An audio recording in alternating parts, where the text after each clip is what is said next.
안녕하세요. 위클리 비글 TV입니다. 오늘 준비한 소식은 노르웨이의 전차 도입 사업에 대한 소식입니다. 북유럽의 노르웨이가 신형 전차 도입 사업을 준비하면서 한국의 케이트 흑표를 유심히 지켜보고 있는 상황입니다. 외신들에 따르면 케이트 흑표와 레오파드 EH-7V가 유력한 상황이라고 하는데요. 이에 노르웨이의 차기 전차 도입 사업과 흑표 전차와 레오파드의 성능 비교에 대해 알아보도록 하겠습니다. 첫 번째로 노르웨이의 차기 전차 도입 사업입니다. 북유럽의 노르웨이 육군이 현재 보유 중인 주력 전차가 35년에서 40년까지 노후됨에 따라 5년 내에 최신형 전차를 도입한다는 계획으로 우리나라의 케이트 흑표 전차와 독일의 최신 업그레이드인 레오파드 EH-7V 전차를 두고 저울질을 하고 있는 상황입니다. 노르웨이 당국은 우선 2-3주 안에 해당 사업을 경쟁사 입찰로 진행할지 공급업체 한국과 전략적 협의로 프로젝트를 수행할지 여부부터 결정해 전차 도입 프로젝트 전략화를 추진할 예정입니다. 이번 노르웨이의 신형 전차 도입 사업은 1조 5천억 이상의 대규모 전차 도입 사업입니다. 폰 스컹켄 노르웨이 외무부 장관은 현지 언론과의 인터뷰에서 이 프로젝트는 내년에 조달을 명확히 할 것이라며 우선 이르면 2-3주 안에 입찰 경쟁을 진행할지 공급업체를 상대로 전략적 협의를 이끌어낼지 결정하겠다고 밝혔습니다. 톤 장관은 이어서 새로운 탱크와 장거리 정밀 무기는 육군의 화력과 보호력을 크게 향상시킬 것이라며 주로 공통 영역 내에서 플랫폼과 고가의 목표물과의 전투 능력을 향상시킬 것이라고 덧붙였습니다. 앞서 설명과 같이 현재 노르웨이는 40년 이상 된 52대의 레오파드 EA4N5 전차가 있습니다. 보유 전차가 노후돼 전차 교체에 대한 지적이 끊임없이 나온 이유입니다. 전차 도입 사업을 진행한 이유는 또 있습니다. 러시아의 위협이 이번 사업이 진행되는데 크게 한몫했다는 평가입니다. 우크라이나 크림반도 사태를 통한 러시아의 행태와 러시아와 196km의 국경을 맞대고 있는 지정학적 위치, 그리고 40여 년간 대치했었던 북극해 문제 등 러시아와 불편한 관계를 계속 가지고 왔었던 노르웨이입니다. 사실 노르웨이는 러시아의 위협으로부터 자국을 지키기 위한 노력을 계속 해왔었습니다. 나토 회원국인 노르웨이는 러시아의 잠재적 위협에 맞서기 위해 지난 2018년 나토 내부에서 목소리를 냈습니다. 이에 노르웨이 주둔 미 해병대 병력은 330명에서 700명으로 2배 이상 늘어났습니다. 노르웨이 당국은 미국에 꾸준히 병력 증파를 요구했었습니다. 당시 로이터 통신은 해병대 병력 중 수백 명이 기존 기지에서 러시아 인근 트롬스 기지로 이동할 것이라고 보도했습니다. 그리고 같은 해 2018년 동원 병력만 5만 명인 냉전 이후 최대 규모라는 나토 훈련이 노르웨이를 주무대로 하는 것도 러시아의 위협에 대비하기 위한 노르웨이의 노력에 대한 결과라고 볼 수 있습니다. 하지만 근본적인 문제는 노르웨이의 지상 전력이 턱없이 약하다는 것입니다. 아무리 나토 가입국에 미 해병대가 주둔하고 있다고 하지만 러시아에서 북극해의 유전 개발 문제 등 이해관계를 가지고 노르웨이 국경지대를 침범한다면 미국이나 나토도 어떠한 입장을 취할지 아무도 모르기 때문입니다. 그 이유는 상대가 국방력 2위의 러시아이기 때문입니다. 노르웨이는 이에 근본적인 문제를 해결하고자 한국에 K9 자주포를 도입하였고 이번 신형전차 도입 사업을 추진하는 것입니다. 노르웨이의 전차 도입 사업은 폴란드의 전차 도입 사업과 매우 유사한 점을 띠고 있습니다. 폴란드도 현재 하나 10조 원에 달하는 신형 전차 800대를 도입하는 사업을 추진하고 있는데 폴란드는 현재 케이트 흑표가 차기 전차로 매우 유력한 상황이라고 합니다. 이에 폴란드의 차기 전차 도입 사업도 한번 살펴보겠습니다. 미국의 유명 군사 전문지 더 내셔널 인터레스트에 따르면 폴란드 전차 도입 사업에서 러시아의 T-90S, 영국의 챌린저2, 미국의 M1 에이브럼스와 케이트 흑표가 경쟁을 벌였는데 케이트 흑표의 진짜 경쟁자는 미국의 에이브럼스 뿐이었다고 언급하고 있습니다. 현재 지정학적 상황과 러시아의 관계를 보면 폴란드 러시아 탱크 판매는 불가능하며 영국의 챌린저2는 무장이 빈약하여 사실상 수출된 적이 없습니다. 폴란드는 현재 보유 중인 레오파드 EA4의 지원과 업그레이드를 탐탁지 않게 생각하고 있기 때문에 레오파드2 변형은 경쟁이 되지 않는다고 더 내셔널 인터레스트는 보고 있습니다. 그럼 남은 두 대인 M1 에이브럼스와 케이트 흑표의 경쟁에서 흑표가 경쟁 우위에 있다고 외신은 점치고 있는데요.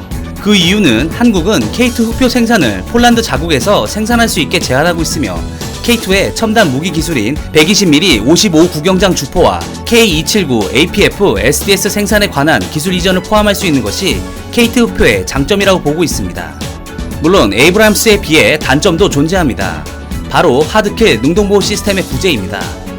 원래 K2 흑표의 경우 K1과 K1A1에 없는 하드킬과 소프트킬 APS를 둘 다 사용하기로 했지만 하드킬 APS가 자칫 우리 보병에 피해를 줄 수 있기 때문에 소프트킬 APS를 탑재하였습니다.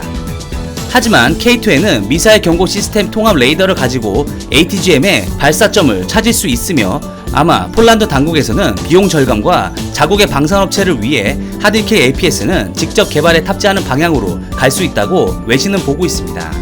다시 노르웨이 전차 도입 사업을 보겠습니다.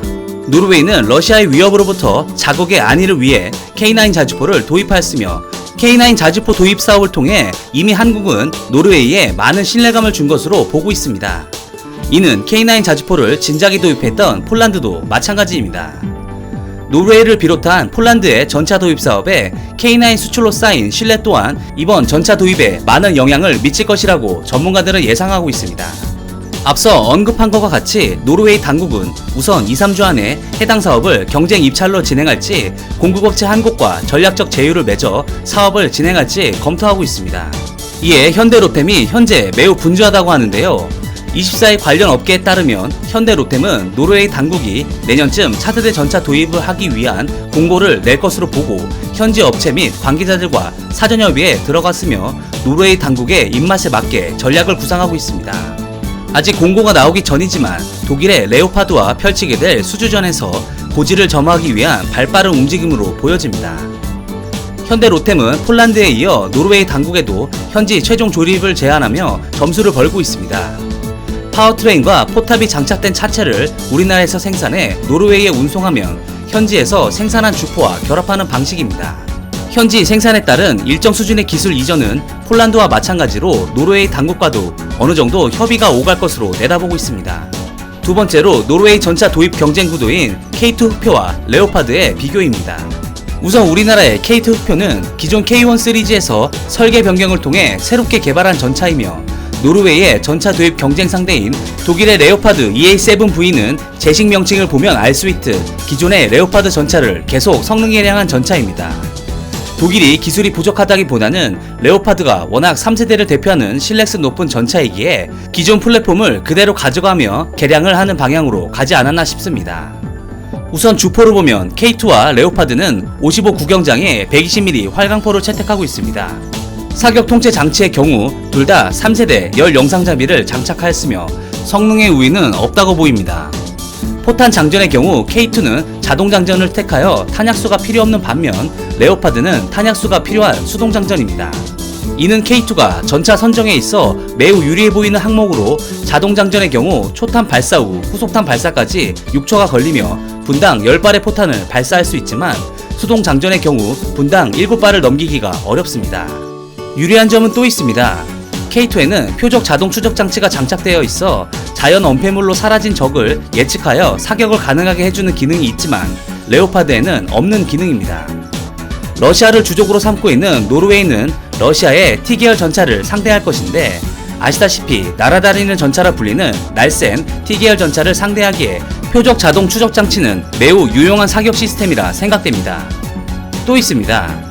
레오파드는 3세대 전차에 전부 달려있는 측풍 감지기가 없습니다.